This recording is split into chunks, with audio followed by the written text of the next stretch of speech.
धुरानं मला वैताग आलाय. आमच्यात पेशंट आहे कॅन्सरचा, दार झाकून 24 तास बसायला लागलं यार. सध्या देशभरात कचऱ्याची समस्या ही सर्वात मोठी समस्या बनून गेली आहे.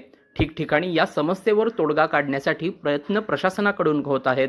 मात्र वाढणारा कचरा आणि कमी पडणारी तोकडी यंत्रणा यामुळे ही समस्या आजकाल गंभीर बनली आहे. कोल्हापुरात देखील कचरा व्यवस्थापन यंत्रणा विस्कळीत झाल्यामुळे शहरातील एका भागात कचऱ्यासह दुर्गंधी आणि धुराचे साम्राज्य पसरल्यामुळे नागरिकांना प्रचंड त्रासाचा सामना करावा लागतोय. कोल्हापुरातील कसबा बावडा लाईन बाजार या ठिकाणी शहरातील कचऱ्याची विल्हेवाट लावण्यासाठी वीज निर्मिती प्रकल्प काही वर्षांपूर्वी सुरू करण्यात आला होता. कोल्हापूर शहरात दररोज सुमारे 225 टन कचरा निर्माण होत असतो.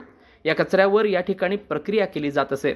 मात्र प्रकल्प बंद पडला आणि इथे जमा होणारा कचरा वाढतच गेला.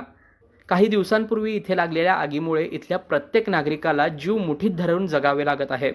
आधीच कडाक्याच्या उन्हात अंगाची लाहीलाही होत असताना आता त्यात सर्वत्र धूर आणि कचऱ्याचा प्रचंड वास याची देखील भर पडली आहे. कणायचं, खायचं आणि बसायचं धूर गिळत. काय करायचं सांग?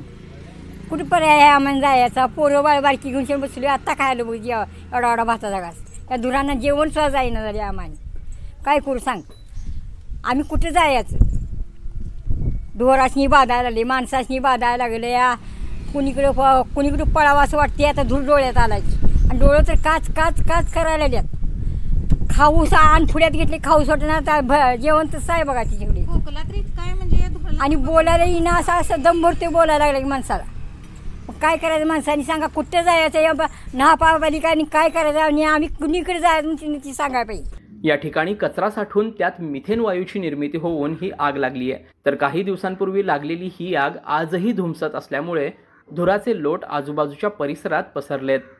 प्रकल्प परिसरात राहणाऱ्या नागरिकांची संख्या सुमारे 20 ते 30 हजारांवर आहे. तर या सर्व नागरिकांचे आरोग्य सध्या धोक्यात आले. झाली 10-12 वर्ष असंच आहे. उन्हात ह्या वेळेलाच जास्त पेटते ते, उन्हानं तापून तापून. धुरामुळे श्वसनाचे विकार, डोळ्यात जळजळ, जीव घुसमटणे, चक्कर येणे अशा अनेक मरणयातना इथे नागरिकांना सहन कराव्या लागत आहेत. इतकेच नाही तर इथल्या जनावरांच्या डोळ्यांतून धुराने पाणी वाहू लागलंय. दुधारू म्हशींचे दूध आटले तर काहींना ताप देखील येणे अशा समस्या भेडसावू लागल्यात. काय करायचं? आम्ही फक्त स्वच्छ सूर्यप्रकाश आणि शुद्ध हवा मागतोय बघा. पोरा पुढच्या पिढीचं भवितव्य काय? जायचं कुठं? 3री-4थी पिढी आमची आता. या सगळ्या समस्यांमुळे त्रस्त झालेले नागरिक या समस्येचे गांभीर्य लक्षात घेऊन यावर लवकरात लवकर तोडगा काढावा आणि आम्हाला मोकळा श्वास घेऊ द्यावा अशी मागणी प्रशासनाकडे करत आहेत. साईप्रसाद महेंद्रकर, न्यूज 18 लोकमत, कोल्हापूर.